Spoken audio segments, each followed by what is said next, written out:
Yeah, we're ready.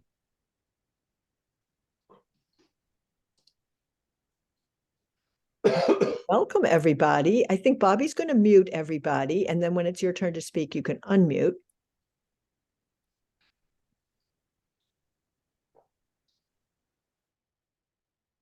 Yeah. So Julie, you're unmuted. Yeah, I'm good. Okay. Wow, really good to see everybody. We are going to start today with our prayer for peace. I taught this prayer the last time we had an education session, and there's still a great need for prayers for peace. So this is a song by Rabbi Shlomo Carlebach. Pray for the peace of Jerusalem. And when we think of Jerusalem, we think of the holy city for three different faiths: Judaism, Islam, and Christianity. Pray for the peace of Yisrael. Pray for the peace of all the world. All the world shall live in peace. Then we'll do our Torah study blessing and we'll start our class. But let's sing for peace first. Pray for the peace of Jerusalem. Pray for the peace of Yisrael. Pray for the peace of all the world. All the world shall live in peace. Shalom, shalom, Yerushalayim. Shalom, shalom, shalom, shalom, Yerushalayim. And again, pray for the peace of Jerusalem. Pray for the peace of Yisrael. Pray for the peace of all the world. All the world shall live in peace. Shalom, shalom, Yerushalayim. Shalom, shalom, shalom, shalom, Yerushalayim. Big breath. Coming into our learning space together today. Let's offer our prayer for Torah study, immersing ourselves in learning. Baruch atah Adonai, Eloheinu melech haolam, asher kidshanu b'mitzvotav, v'tzivanu la'asok b'divrei Torah. Thank you for the inspiration to soak ourselves in lifelong learning. Amen. Welcome, everybody. Evie, if Joanne is coming in, I'm going to wait one more minute for visual access. Okay, I'm just waiting for Joanne to come in, but we're going to leap in here. In our first of these three education sessions, which was the one we've done so far, we talked about learning about the story of Noah and the ark. Many of us as kids, many of us playing with little sets, or we gave little sets to our kids, sort of a positive, cute story. And it's, there are many kind of positive appreciations of this story. We talked about questions the rabbis asked over the years about Noah based on the text, particularly the part that said Noah was a righteous man in his generation. What did that really mean? Was he really a good guy, or was he good enough for his troubled times? Or we talked about that. And we also talked about some modern interpretations today where we make use of the story of Noah's Ark to address climate crisis, such as the idea that we are all on one ark now, and it's called planet Earth. We have one ark now for all humanity, and it's called planet Earth. That's what we did last time. And people really shared what they were taking from the story, how they related to it. But this time, we're going to be offering a very different challenge to the story of Noah's Ark. We're really going to be talking about a critique of this story as counterproductive to the stories we need for today's situation of climate crisis and extreme inequality. So we're covering the whole kind of response to the story of Noah. And this is the second of three classes. So I want to ask to start with, who in the Noah story do you identify with? And really think very widely, because it could be an animal, it could be the wood that the ark is made from, it could be the great big sea, it could be any, or it could be a character in the story. Who do you identify with in the Noah story? And let me take hands here, and if it's your turn, you can unmute.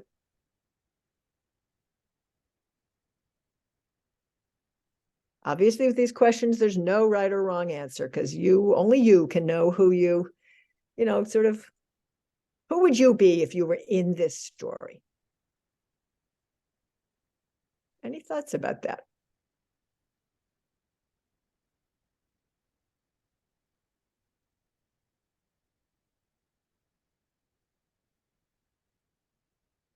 Wow, we have a quiet group here, but Sharon is raising her hand. Okay, Sharon, you can unmute. Okay, I'll say the bird that went out looking for dry land. And tell us why you identify with that part of the story. I love that. Because that's what I find myself doing, is worrying about climate change and whether the things that I care about are going to survive in any way, recognizable way. Sharon, there were two birds, and the first one was the dove that we always hear about. And the second one was the raven, and the raven actually was the one who found, yeah. Right. So which bird of those two birds? The dove was the one that was kind of a scout in a way, but didn't find the dry land and came back.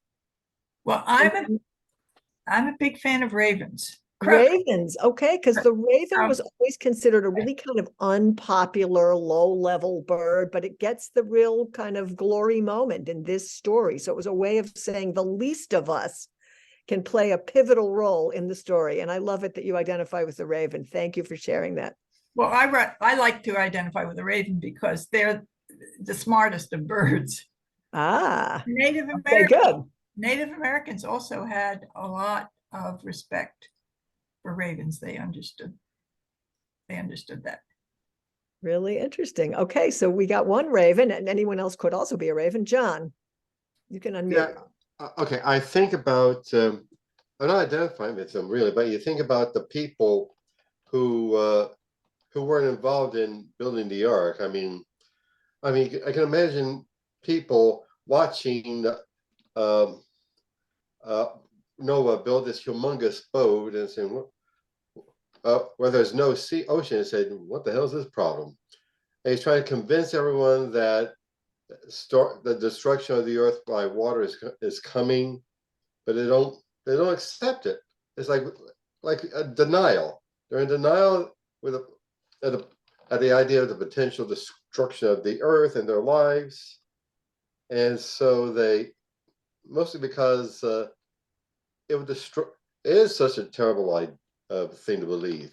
So John identifies with the workers building the ark. And that's really interesting because in the Midrash, it took Noah over 100 years to build the ark. Noah started like way over a century before the flood. He had heard from God. He was preparing, I guess you would say he was preparing to mitigate climate disaster in a way.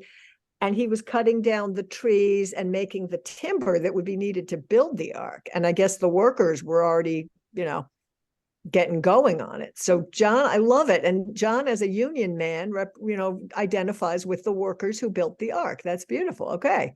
Many parts to this complex story. Who else has some piece of the story that would be you? I don't know if this works. Roby?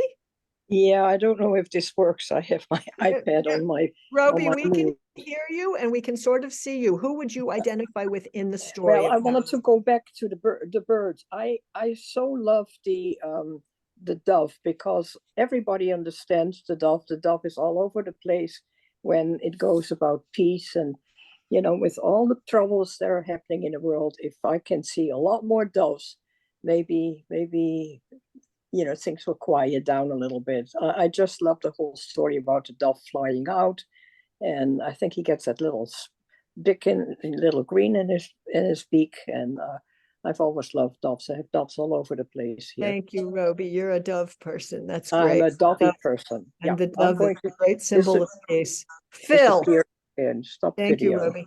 Yeah. and mute. Phil, Thank you. I, this is not the most positive view, perhaps, but I identify with the people who drown.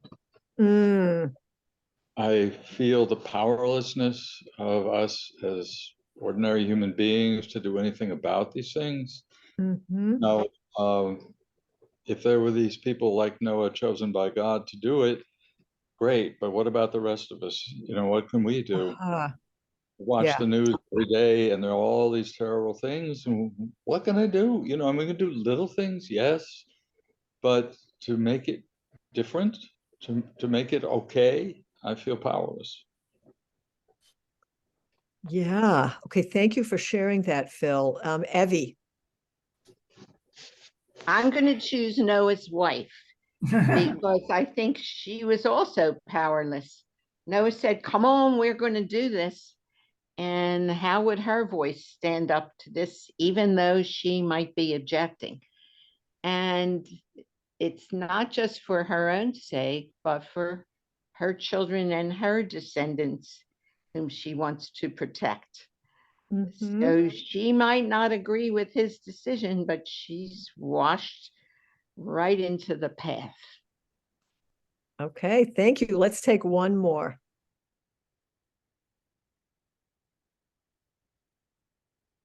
Anybody else got one? Oh, Bobby. I'll go. I was going to save this, but I'll go. So I identify with Noah, and the reason I identify with Noah is because he had to be one heck of a project manager to get that ark built and to gather the animals Okay. and all that kind of stuff. So in that sense, I identify with Noah. He was a Okay. bad decision maker too. Really interesting. Yeah. So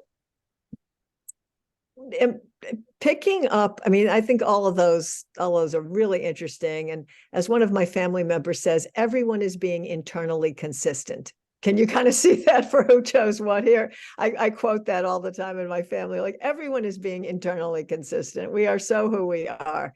We have the raven and we have the working man and we've got the project manager and we've got the dove and we've got the people under the sea. I mean, just everyone's being internally consistent, and that makes sense. I think in terms of Jewish tradition, there's been a tension between seeing this story through Noah's eyes and seeing it from the point of view of the people under the sea. And if you, not just Jewish tradition, but even Christian tradition, because of course in Christianity, this Noah story is a part of the Christian Bible because it's what they would call the Old Testament. So has anybody here ever been to the Sistine Chapel? I've been to the Sistine Chapel. I was at the Sistine Chapel and there's actually a Japanese tourist who was taking picture after picture with his lens cap on. And I saved the day for that poor tourist because I told him his lens cap was on. But I didn't even notice this at the time, but since then I've read about it. On the ceiling of the Sistine Chapel, there's a very dramatic picture of, it's almost like an orgy-like picture of the people drowning under the sea in the Noah's Ark story. And you might not have noticed that when you were there, but it is there. So in the Middle Ages, biblical scholars, Christian and Jewish, sort of wrestled with the question, like, what happened to everybody else? What about those other people? And so we're going to kind of look at the bigger picture of what Noah's Ark told us, because in some ways, what Noah's Ark, that story teaches is, well, there is a pathway of individual survival. This privileged guy got chosen and got to get on the ark. And that might not be the story we want to choose in the face of climate crisis in an age of huge inequality. In the story of Noah, it's really about this great guy whose life got saved, and he got to save his family, and he got to manage the project, and woo woo. Is that the story we want to hold going into this era of real challenge? So we're going to really question that. So the next question I'm going to ask you is, we know Noah chose, 2 of all the different species, right? How did he choose which 2 animals in any given species were going to go on the ark? And this is just speculation. Nobody, obviously this wasn't a true story, and no one, I think, I certainly haven't read anything about how he made that choice. So I'm just asking you, how did he know which 2 giraffes to take or which 2 pigs to take? You know what I mean? So let's have a little speculation on that, like, from Noah's point of view there as project manager, as Bobby has now given him a title. I love it. How did Noah choose, which 2 roosters? Or I guess it wouldn't have been 2 roosters, it'd be a rooster and a hen. But how did he choose which 2? Patty? It gets that he took the hardiest looking ones. Okay, Patty is suggesting that maybe he took the hardiest looking ones. And how would he tell that they're hardy, Patty? Maybe by their level of energy or their size. Okay. Their level of energy and their size. Beautiful. Anybody else have an idea? What criteria would Noah use to choose his animals? Lenore? Yeah, I think he probably would have not chosen anyone that was infirmed, anyone that was in a wheelchair, anyone that couldn't contribute to the efforts of the people, of the other animals. So Only not anybody, I'm writing down this list, not anybody infirm, not anybody who couldn't contribute to the effort. Anybody Maybe else? the young one? The young one? Okay, so I said 3, but I saw Ed's hand up and Karen's hand up. So we'll just this is inspiring people. So let's keep the list going. So Ed and then Karen. I think maybe the most docile, the most approachable, tamest of the animals. So, it might filter for wildness. Okay. Karen. Yeah, I actually thought about this, how he chose. And I thought he either, as Patty said, chose the strongest looking or the best specimens, or for expediency's sake, maybe he picked the first 2 that came to him when he called, the ones that were most willing to go. So, or the first in line, basically. Well, I guess the ones you wouldn't have to fight to get on the ark. The ones that were willing.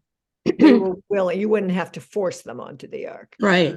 I see. Okay. John and Jean. And I also raised the question of the animals reproducing themselves. There'll be a male and female couple of such and such an animal going in the ark, and they would mate and have children. But who would the children of these animals mate with? They have to have another male and female couple of the same species to reproduce with, and also the size of the ark. I mean, if you're going to have these animals reproducing and mating, even an ark can be just so big. All right, so John's thinking about the concrete details here. That's great. Did one more person have an idea here about Jane? You were the last person here. I think he had a lottery. And yes, I agree with John. He had to have male and female. So there was a lottery for female and a lottery for male. And people who really believed in what Noah was saying, and he was a proselytizer, applied for the lottery. And okay, somewhere So there was a select few who won the lottery and they got chosen kind of randomly, but they were chosen. Julie, it's Susan. Yeah. I had my hand up. I had a Oh. question. I thought when I was reading that or watching that YouTube thing, it said something about the two animals passed before the ark and the ark made a selection or something. Ah, uh-huh. So that would be kind of another, I guess, some sort of an algorithm made the selection. And I would say in today's terms, wouldn't that be like an algorithm in the form of the ark choosing? Yeah, I guess it didn't say how the ark made the feedback, But somehow the ark had its own inner process there. Very interesting. Okay, so I'm going to read back the list here. The speculation on how Noah chose which within the species to get onto the ark. Highest energy level, size. They can't be infirm. It has to be someone who can contribute to the effort. Maybe the most docile and tame. Not the young. It would be the strongest, best specimens or first in line. Maybe it was a separate lottery for male and female, so kind of random. Maybe it was an algorithm. Now, for the people who went on the ark, could you think about your own self? Could you have been the one chosen to be Noah? To be the people, the person? I mean, Noah, we know, was not anybody who was a particular standout of all time. He was like a good, a decent, good human being, like each one of us. Is there anything that would disqualify you from being the person who got onto that ark? In your mind? Do you think you would have been on that ark? No. I see a lot of people shaking their head. Why not, Patty? Too old. Yeah. too old. Okay, so we didn't even put that on our list. I guess maybe we did. Young, you have to be young to be on the ark. Okay, Patty says too old. Jean. I agree. Too old. I can't reproduce. Ah, so you'd have to be in reproduction age. So no babies, maybe. no children, no old Maybe. people getting onto the ark. John. I was thinking about the ridicule that the person who receives this prophetic message would get. I mean, you go around preaching nowadays that the world's coming to an end, and they think, and they look at you and think, why don't the cops lock this guy up? So, like I said, ridicule. Okay. So in today's world, who would be the ones who didn't get on the ark?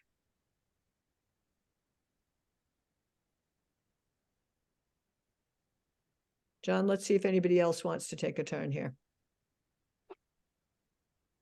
In today's world, what would be considered kind of not infirm, can contribute to the effort, docile, the best specimen, maybe the first in line, big size, and having good energy? I'm afraid that Jews would not be allowed on the ark. There's so much anti-Semitism. Okay. Jews would definitely not be on this ark in today's world. Ed. Exactly.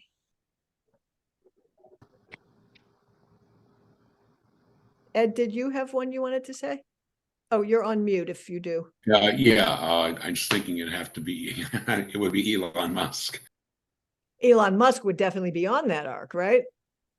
Elon Musk, let's look at it. He certainly has a lot of energy. He's a big guy. He doesn't seem to be infirm other than maybe mentally. He certainly makes a contribution with rockets and apps and this and that. He's not exactly docile and tame, but he's the strongest, best specimen. Yep. He certainly will be first in line. He's not young.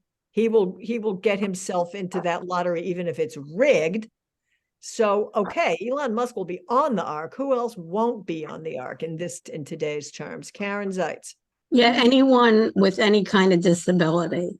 Yeah, no mental disability. or physical. Let's list the disabilities that will not be on the ARC. So that's because that's going to be a lot of us and our friends who, I mean, we're already disqualified for being Jewish, but in addition to that, we're going to be double disqualified, many of us In here. a So wheelchair, be in according a to the wheelchair. professor, in a wheelchair, no accommodation for anything special. No walkers, Yeah. No. Canes, no canes, no hearing aids, no breathing devices. Oh, right? Visual disabilities.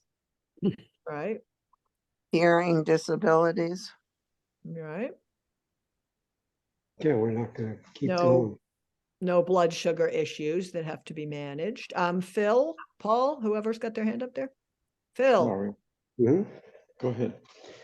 No gay people, no definitely no gay lesbians, people on this arc. No gay people, right? No You know- bisexual, no trans, no non-binary. In fact, That's right. you've No got a lottery that trans, if you have a right? Yeah. lottery, folks, that's just for men or women, what about non-binary people? What about, how are you going to categorize who's a man and who's a woman? There's already big arguments in every state in the country and, at the Olympics and everywhere. Who's a man? Who is a woman? Well, we know anyone who's at all questionable is not going to be on this arc, right? Okay, no LGBTQAI plus. Okay, Beverly. here's a notion. How about people who can't pay their own way or support? Oh, their no, own right. way? If you can't pay your way, you are not going on that arc. Okay, Beverly. I'm prone to seasickness. I could never manage the arc. Ah, okay. There you go. Evie. Joanne cannot come on the ark, but she's now on our call. Lovely. Thank you for helping Joanne get on the call. Patty. That's funny. Go ahead. Yeah, I got this terrible image all of a sudden of Hitler preparing these ideal youth. Yep. Okay. Lenore. People of color would not be welcome. Oh, no people of color. So all Black, brown people, definitely not on this arc. So basically, that's the global majority. So certainly the global majority will not be on this arc. John. People like me who have certain mental health issues, like being on the autism spectrum. And, oh, no people on the autism spectrum allowed on this arc, right? Nobody with PTSD or nobody with attention PTSD. disorder. That's right. If you have any emotional health, behavioral health diagnosis, nope, you're not going to be on this arc. Okay, Sharon.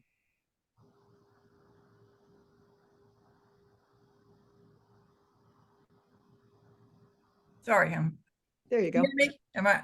I'm on mute. Okay. Yeah, we can hear you. I was just going to take a very different tact and say that climate deniers won't be on the ark because they won't believe it. Okay, that's really interesting. But maybe they're climate deniers, but they might be preppers for disaster. So maybe they built their own arcs and, just for their own families. Who knows?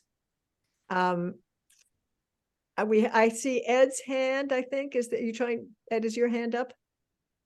Yeah, thanks. I just noticed this kind of gleefulness with which we put this list together, how the exclusion list is very similar to Gilbert and Sullivan's Executioner's Song. Oh, interesting. Okay. I'm not familiar with that, but other people might be. The Executioner song, Gilbert and Sullivan? From the Mikado, yeah.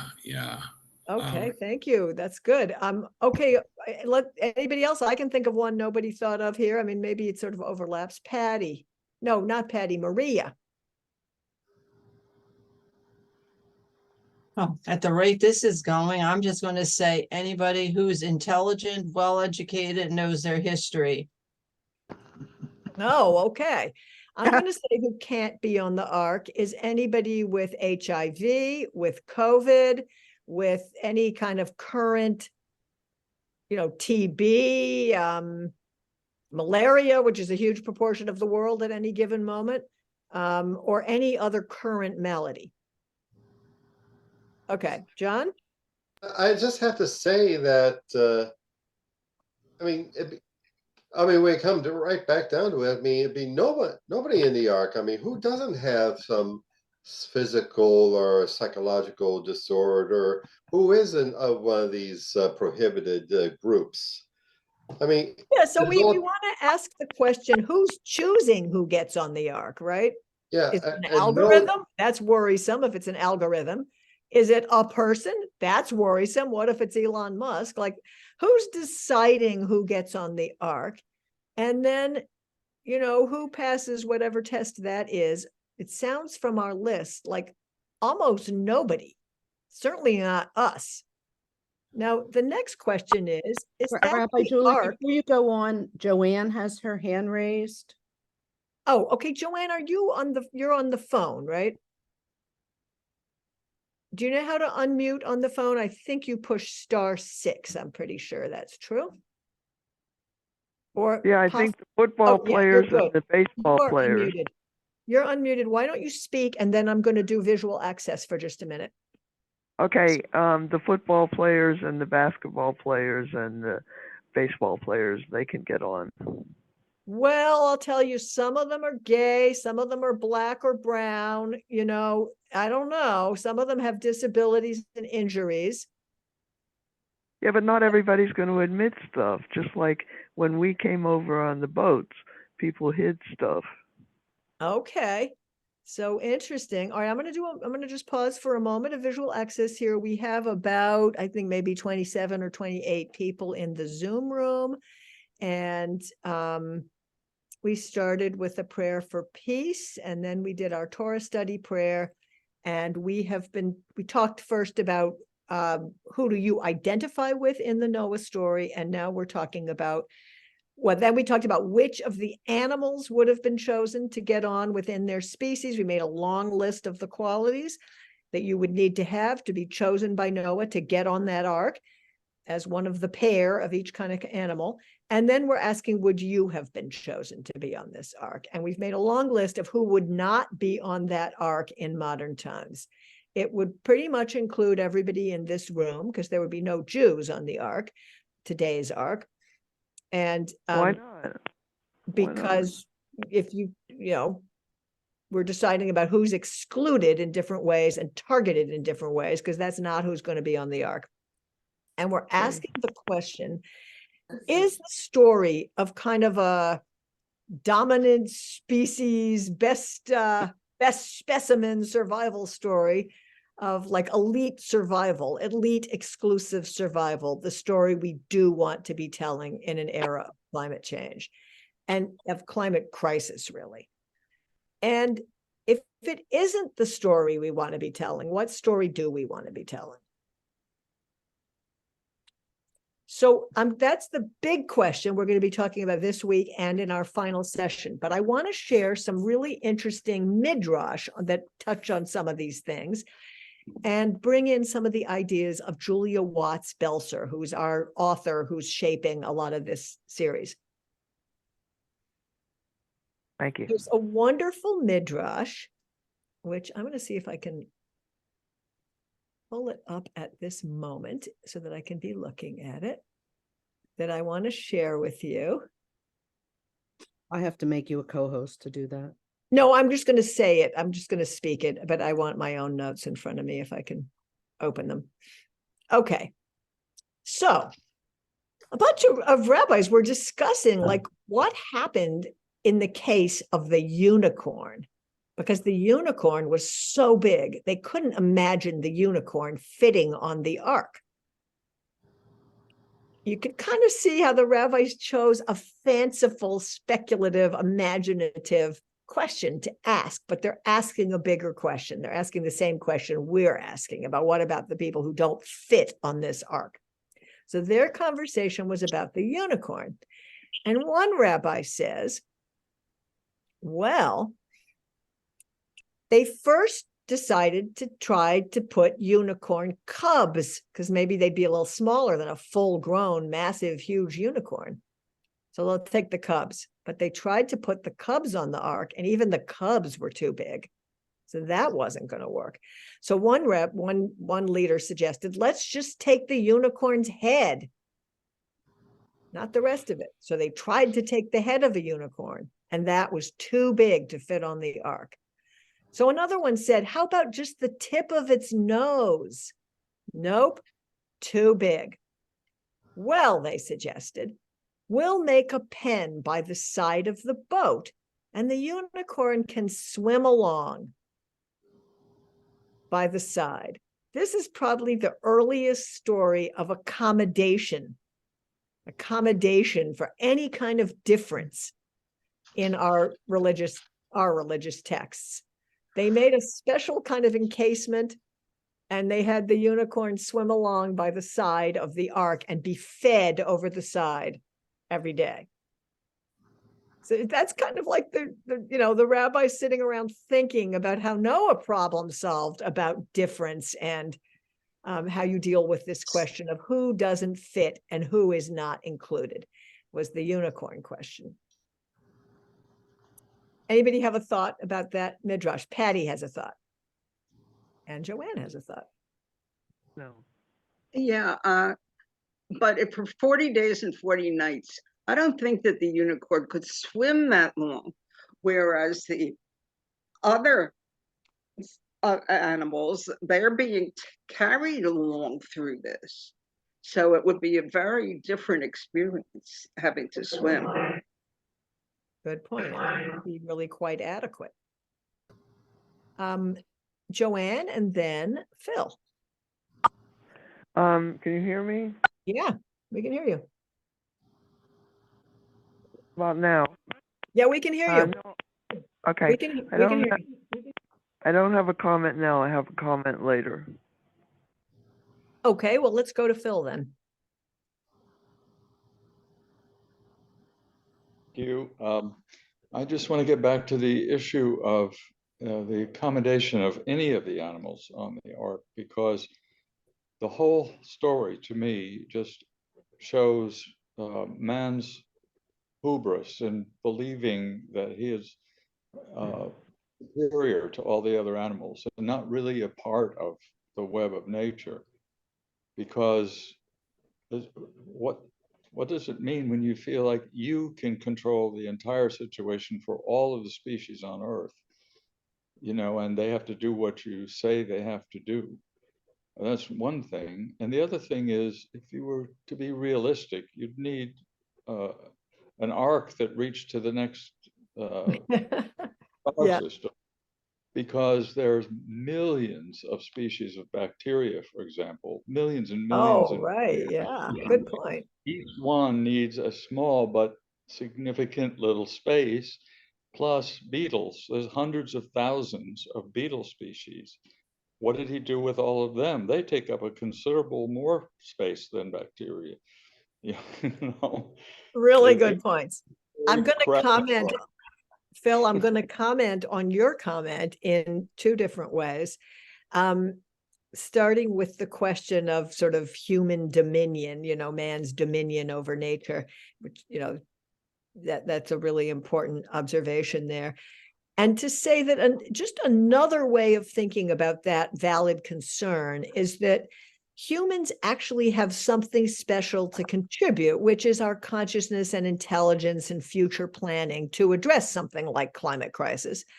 We have to do it in a way as part of the web of life, not to sort of instead of the web of life, but we do actually have something. Maybe we could build an ark that the bacteria couldn't build, but that could help the bacteria live, But the other comment is that, as with all Bible stories, we're not asking, how could this have been true?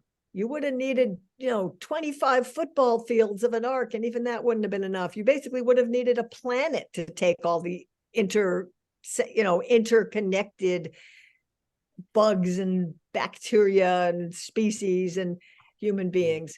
And it's just not realistic. But we're not asking the question, how is this Bible story realistic? How could it have happened?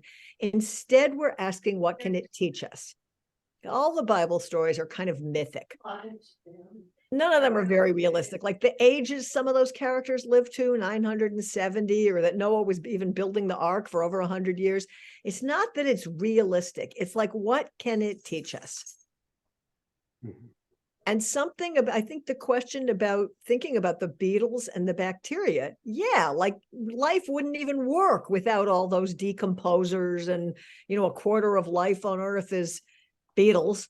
And so, you know, thinking about, they're not mentioned in this story at all. Like, where are they in the future of life? So yeah, so it's like, what can this teach us? And somehow it's got to teach us some things for today that are pretty urgent messages, and we're trying to parse that out for today. And I can't really tell if, Joanne, your hand is up or it's just left over up, so I'm turning to you again. Oh, I would like to say something. Can you hear me? Yeah, your hand icon is up, and so How do I get that down? But I would like to say hit something. it again if you know how to do that, but it's not a big deal. You can Okay. say what you want to Okay, say. what I'd like to say is I think we're forgetting that I think the text said that God told Noah to go build an ark. And we're acting as if he did it on his own. Well, that counts. Yes, so in the story, Noah gets the call from God. And, you know, we have people today who are called by God to do this, that, or the other in their own minds, you know, so we as human beings get to kind of, you know, make sense of the story, and God's a character in the story there too, right? Like, what are we called to do today? You know, did this call, is the call that, you know, Noah heard back then the call we want to hear today? Is it, you know, so Probably it is, because God is a character in the story as well. And, you know, we shape the story, and the story shapes us. So that's, you know, that's an important part of the story, is the God part. Yes. Well, then maybe the answer to your question is, at that time, a way was asked to be created to save either all of us or some of us. And I think that we're being asked today to figure out a way, hopefully, to save all of us. And I think our creativity and our science and whatever else we can think of should be tapped so that we can hopefully get through this crisis. Thank you, Joanne. And that is the question that's being debated at the UN and at these COP climate summits that happen internationally every year. There's going to be another one in December, where all the countries of the world come together to address climate crisis, as happened with the Paris agreements and as happened last year. I'm kind of really worried about that with the Middle East crisis going on, what that's going to be like. But you got to hope people can come together and come up with some solutions. But that is the place where these questions are being debated. Are there going to be climate solutions that help some people, especially in privileged elite countries that actually created the most damage of climate destruction, survive? Or is the world going to join together and also help the least of them, like the people living on islands that are going to no longer exist, who barely contributed to climate crisis, didn't contribute the emissions, and don't have advanced industrial economies? Are they going to get to survive too? And even within each country, are there going to be a few people who get to build flood walls and, you know, live under domes and have cooling and heating and whatever? Or are there going to be solutions?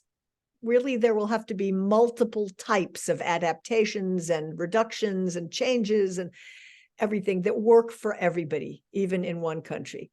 So those are the raging debates, because it all involves values, it all involves resources, and it also all involves governance.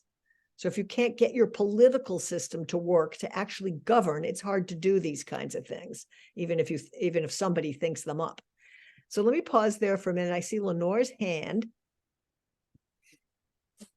I just building on what you were saying, Rabbi, that what troubles me, or what I was thinking of, is when God says to Noah, we're going to have this tremendous flood and start building the ark. Only has 100 years to do this, and at no time does Noah say, but wait a minute, what can we do to stop the flood? What can we do to save people? And Thank there you, was Lenore. Thank you, Lenore. The flood's just a given in the story, right? great, but there's no dialogue with Noah. Noah doesn't say, but why or how can we stop the flood? What can we do? I mean, he had 100 years, and someone mentioned before, and what he was doing was cutting down trees to build the ark. So that was my point. I want to translate that into today's terms, which is to say, are we looking at the root causes of climate crisis, or are we just trying to capture a little carbon here and, you know, fight for years and years to close a coal plant? But are we looking at the root causes, such as the relentless drive for profit that's just not managed by democracy at all? Are we looking at sort of why are we still burning fossil fuels? Like on a burning planet, why are we still not, I'm just not talking about in individual homes, but systemically in a society, why are we living in a fossil fuel economy still? And one of the big reasons is that corporations own those fossil fuels and have a huge interest in making money from the fossil fuels they own. So they're highly motivated to work against any limitation on their burning and profiting from those fossil fuels. And they corrupt democracy by paying for representation in the form of lobbyists and election donations and whatever, so that their will is, you know, promoted. And if we were looking at root causes of what's driving climate crisis, I would say, you know, rampant unmanaged profit motive is. I would say racism is, because one of the reasons we can't come up with a movement that will unite people for what we all need, which is a livable planet, is because we are so divided. We're divided, you know, we're divided black, white, urban, rural, suburban, like everybody has a story about somebody else that keeps us from joining together. And in this country, at the root of so much of it, it's racism. But there's lots of other ways we're divided also. And that keeps us from having a strong, unified movement across difference to change these things up. Like if there was people power up against money power in politics, we'd be in great shape. But there isn't even really people power because we're so divided. So I would say if you're looking, as Lenore brilliantly suggested, to look at the root causes of the flood in this society, we'd have to look at some of the things that keep perpetuating the burning of fossil fuel, which is what is overheating and destabilizing climate. It's what's creating the extreme weather, floods, hurricanes, extreme heat, extreme cold, mass migrations because of starvation and instability, you know, rising sea levels, everything, big troubles. But if you were looking at the root causes, you'd be asking, well, how can we stop the burning of fossil fuels? Not how we can, you know, build an ark because we already have a flood. Ed.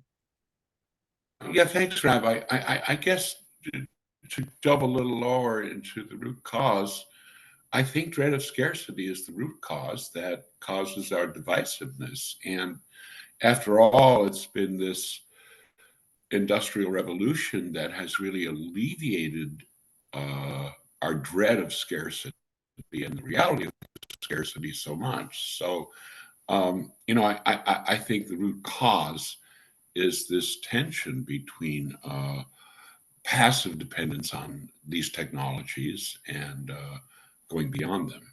And I think racial divisions hopefully are secondary to that. Interesting. So I want to affirm the concept of scarcity because humanity has always lived in a scarce, I hope you can't hear my dogs barking. I'm hoping Zoom is muting them out. I can hear them. I want to, you know, humanity from its very beginning has always had to face scarcity. But the different cultural responses to scarcity have looked very different. So when you're in hunter-gatherer tribes, you face scarcity by working together and sharing one for all. But when you're in an industrial society, you share scarcity by each individual out for themselves, trying to be ahead of the other one. So we have a lot of cultural choices about how to face the true fact of scarcity. Not everybody in the planet is going to be able to use the amount of resources we use in our very, very privileged lives to burn energy and to eat at the level we eat, eating meat the way we eat meat, which overuses resources on the planet, pollutes the planet. So scarcity is a given. It's always been a given in every single era of human history, at least for many people on the planet. But the way we respond to scarcity is a cultural choice or organization. And we have a lot of say over that. And if you even think about the history of Jewish communities, we've responded to issues of scarcity and being targeted by coming together. Like if you think about all through the Middle Ages, when belonging to the mainstream society was a scarce resource, and Jews were not allowed to belong to the so-called mainstream dominant society. But we didn't go, oh, well, I'm just going to try to get in. Instead, we stuck together and created our own amazing culture that was like an alternative culture to that dominant culture. And so the challenge today is to create the culture we actually want to live in response to today's issues of scarcity. Easier said than done, but I appreciate you bringing up that question. Because that's what an economy is. It's like, in a context of scarcity, how are we going to allocate resources? If we had all the manna in the world, right, folks, we wouldn't be worrying about how to allocate resources. If manna was just, the real situation at all moments in all ways, the decarbonizers would drop from heaven and the desalinizers would drop from heaven, and it would be a very different thing. There'd be air conditioning for everybody and there'd be no limitations on anything and whatever. But we are going to always live. The nature of humanity is there are not infinite resources, and we have to figure out how to allocate them collectively. And how do we want to do that? What's the culture collectively we want to? And what does Judaism have to say about that? And I think Judaism has a lot to say about it not being each one out for themselves against all other people, trying to be the first in line to get on the ark. Like, we have a lot of cultural values to bring to this moment when these values are desperately needed in the world. Susan Thompson. Can you hear me? Yeah. I was thinking another underlying cause might be fear and homeostasis.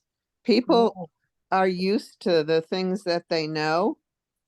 And so, like, in terms of shifting the fuels and so on, or shifting their beliefs, or going from an individualized culture where they focus on money for themselves, it's hard to change them quickly, to propel them to do something differently, unless they're really convinced they're going to succeed.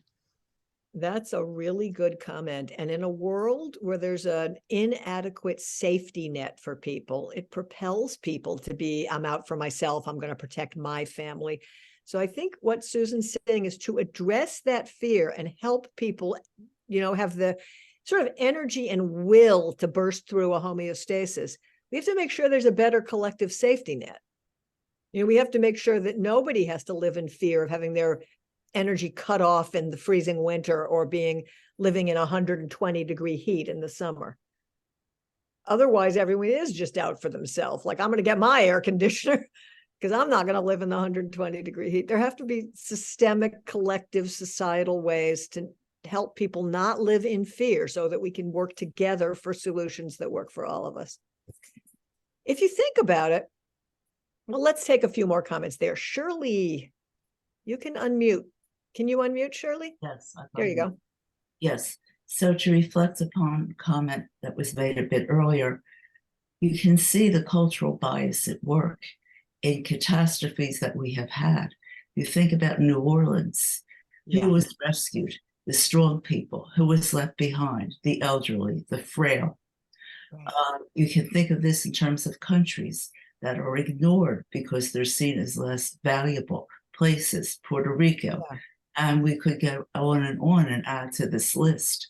That's right. So until we really address these cultural biases that we have, we're not going to adequately address the problem of climate change. We have to value all lives equally to do that, and we're not doing it. And the point that you're making, Rabbi Julie, in terms of the competitiveness in society, it is inherent, within capitalism, and maybe in some ways what is ingrained, unfortunately, in the human spirit, to be the winner.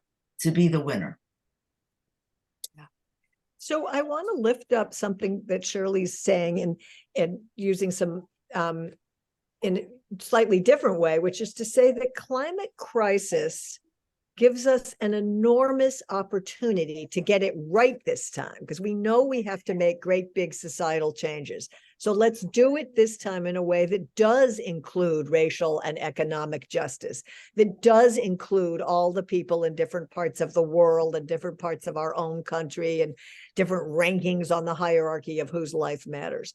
It's not just a threat, it's also an enormous opportunity for us.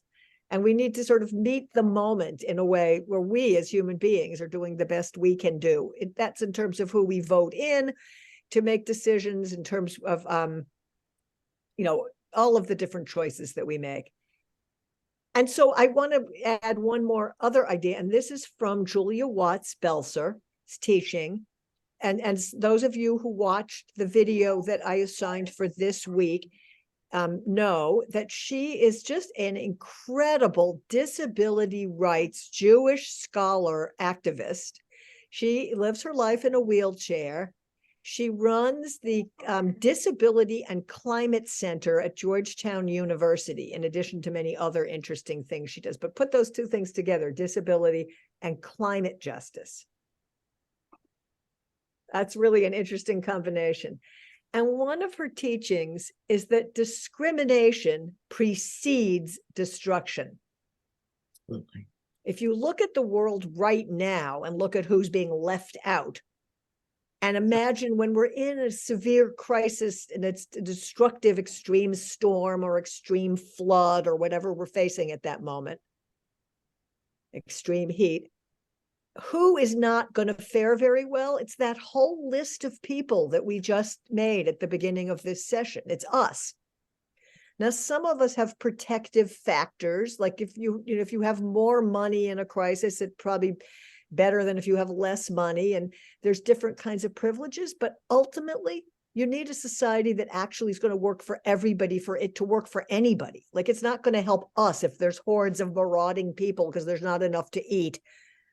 And people are homeless because their, homes have flooded and mildewed. And, it's not going to help even the privileged people in a society unless it works for everybody.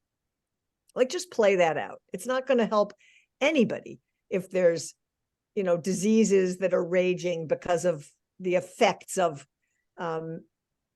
disasters. And we're all in it together.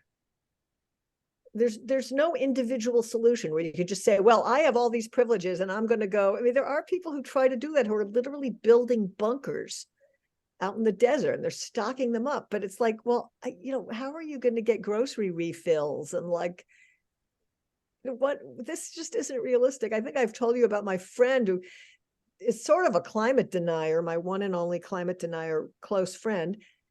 I think she's kind of getting convinced at last, because how could you not? But she kind of bought the Kool-Aid, and she said, well, just in case anything happens, I'm going to buy land for my daughter in Nova Scotia in case of all these disasters. I'm like, if there's all the supply chains have crashed, and, in a world of global disaster caused by climate crisis, your daughter is not going to she can't thrive alone in Nova Scotia on a piece of land. Like, there are no individual solutions.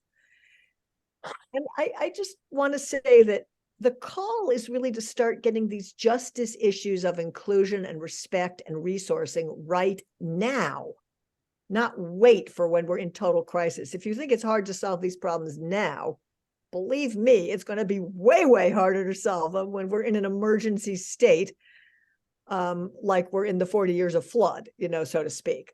Like, to start solving the problems at that point is not going to be very viable.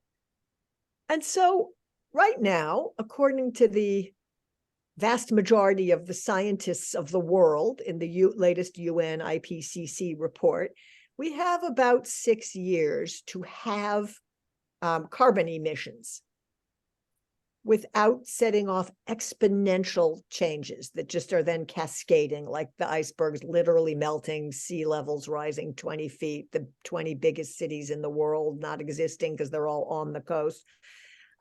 It sounds very dire, but it's also this enormous, you know, it's an enormous chance to right now rally together and get this right this time around without leaving out people and places. And that's the challenge. And I'm not sure the story of Noah's Ark is going to be the best story to serve us at this time. We might want to learn from it, as in Judaism you often can do. You can learn what not to do. Mhm. It's not necessarily, maybe the teaching we want from the story of Noah and the Ark this time around is, you know, there isn't actually a viable solution. Let's identify with all those people under the sea that Phil raised up and that the Sistine Chapel shows. Let's have a better outcome for them this time around. Let's learn that this didn't work for the 99% back in the Noah story. And what we're supposed to learn this time around in this existential threat is, you know, we have to be creative enough to figure out a different way to do it this time around. So the Noah story can still teach us a ton, but it depends who we're identifying with in the Noah story and what wisdom we're taking from the Noah story to meet the moment today. So I see, Susan, is your hand still up there? Oh, it's a mistake. Okay, well, I want to gather up some I'll put it down. oh, you don't even have to, just I was checking with you. If you just, okay, Meryl, you haven't even spoken this time. Can you unmute?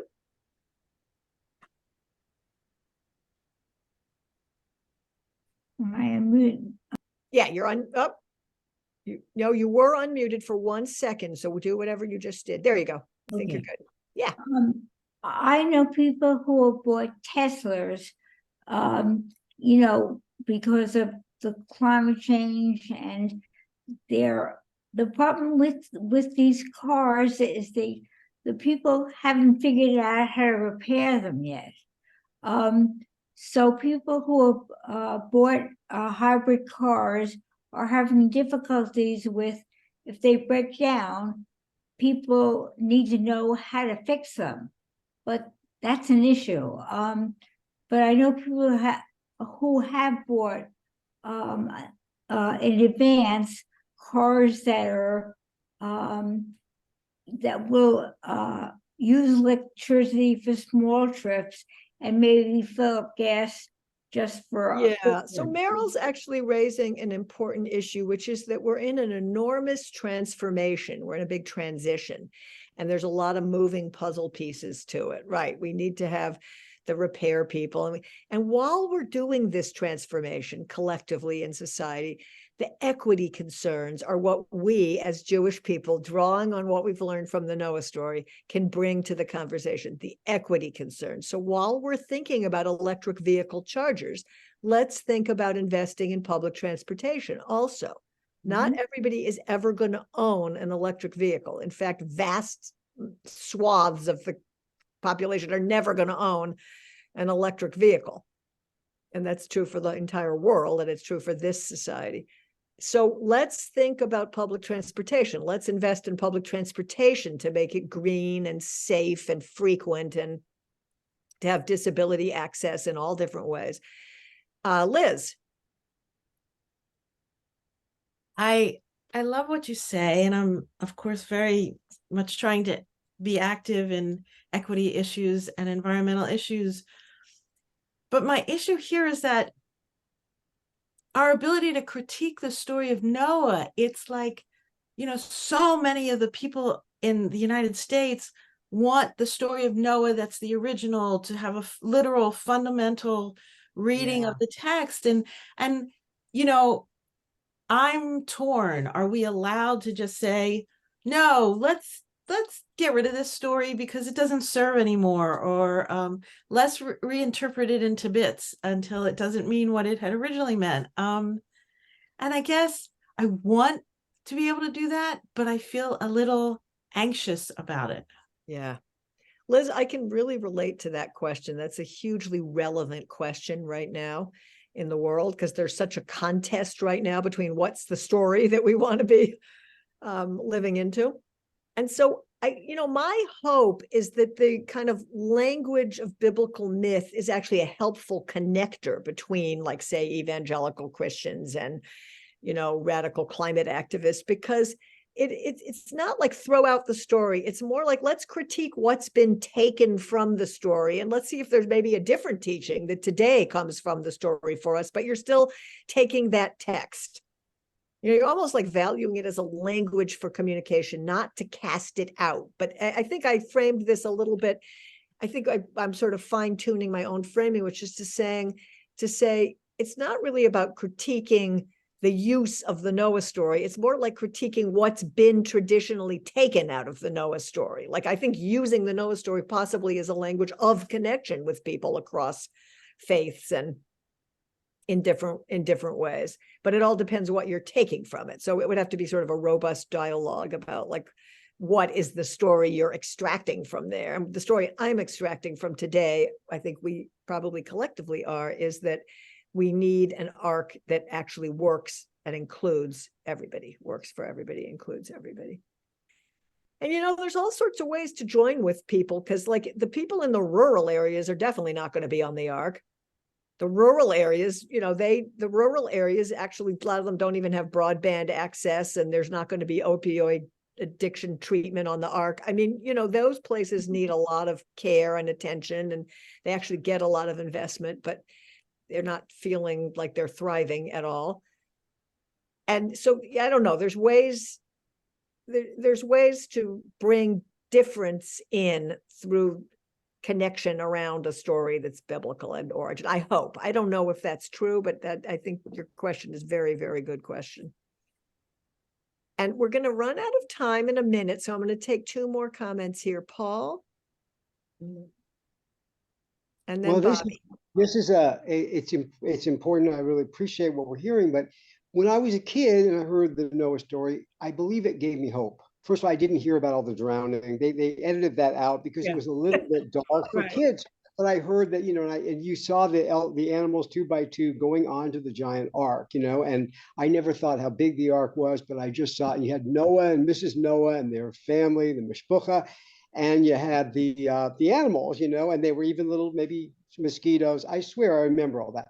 And that was like, so it was a good story when I was a little kid. But now, first of all, I remember, like, Earth Day, maybe 1970, and we really got together and we got rid of, because the ozone layer had a hole in it. I still remember that. And we got rid of Aquanet. Remember that? That was destroying the earth, all the hairspray. And we got rid of the Freon in the cars. They did change it. Every car went to a much more environmentally friendly gas. And so there were changes and we felt good about it. And then all of a sudden we're doing, well, this is the beginning. And I think people got disillusioned.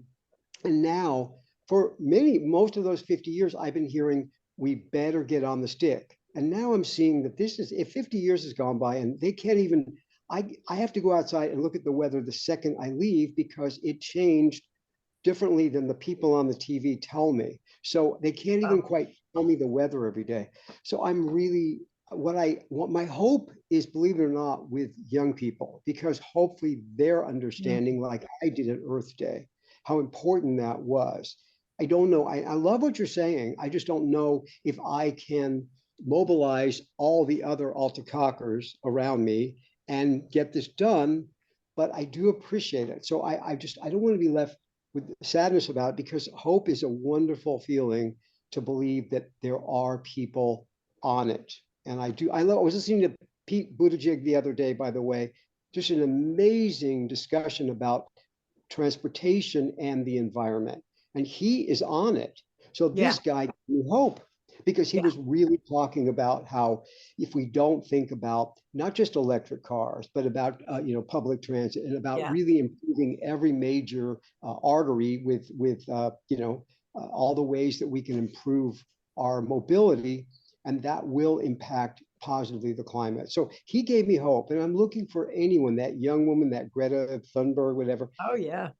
But the older people, I don't know what we can hold from it. And if anybody's got that answer as older people that won't be on the ark, I'd love to hear it. But I'm pretty sure that I won't be on that ark, and hopefully young people are saying, get me a seat on that ark. I Well, want to be Paul, on don't retire yet, Paul, because there's Bill McKibben, who's one of the fathers of the climate justice movement, the creator of 350.org, is currently launching something called Third Act, which is for elders fighting climate crisis. And I have a climate justice and jobs team, me at Power Interfaith, and we do things with Third Act. Actually, they're very new and just getting off the ground, so we're kind of a mentor. Big sibling to these folks in Pennsylvania. But I welcome everybody to come in and work with me on climate crisis. We need the elders. The elders are exactly who we need. And I'll say that. And I'll also say you have led us into the topic of our third session, which is going to be, what story do we need that will give us hope and will give us truth? And what is the story of Noah's Ark, or of our own story, whatever. That's what we're going to talk about as we move forward. So Bobby, and then we're going to do a closing song. Yep. So I wanted to respond to Liz and to everybody in that, and this is not a commercial, but one of the things I like best about being Reconstructionist is that it gives me the opportunity and sanctions me to question and to look into these stories from the Torah, from the Bible, in a little different way, and take what I can or what I want to from it. And it's been a process for me to get into that. So I struggle, why are we doing this? And are we disrupting the stories that we hold so dear? But I think it's important. So I just wanted to say that that's part of being Jewish, at least in our world. So I appreciate you bringing that up. And I also see a lot of parallels, and I know we're out of time, but I see a lot of parallels between the Noah story and lots of other stories where we have the opportunity to take them apart and look at them in different ways and get out of them what we can or what we want to. So I think that's. Thank you, Bobby. And I think Bobby's pointing out this is not actually a modern process. This is called Midrash, and it's a very ancient Jewish practice. And we're going to be living into that more next time, which is, how do we reconstruct a story so that it is usable for today in a way that will move us forward? Very Jewish practice, and it's really fun. So we're going to end with a song, and I hope everybody will come back for part 3 of this series, which is going to be our wrap up. And it's just been great to have these conversations with these folks. Patty, I see your hand, but we're going to close with the song, and I'll just keep the Zoom room open for a minute if anyone wants to just linger with me for a moment. Okay, everybody can be on mute, but join in this song.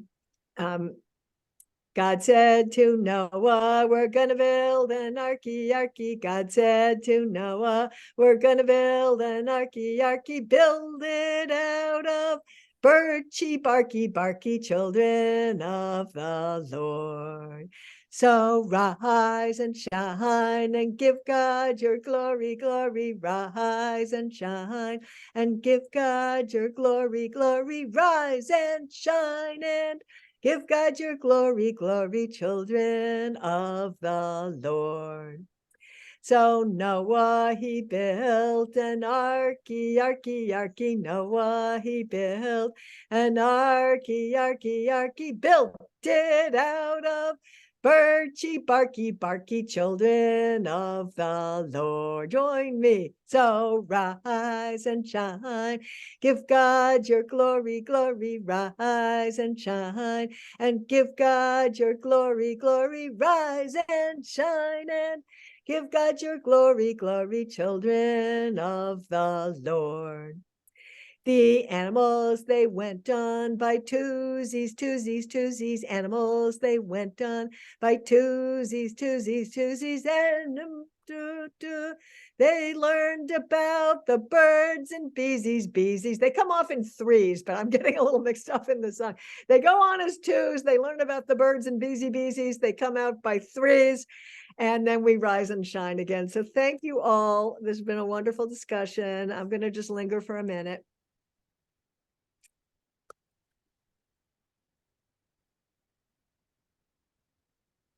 Patty, Yeah, this is the first time I've seen you on one of our Zooms, not in front of your big map.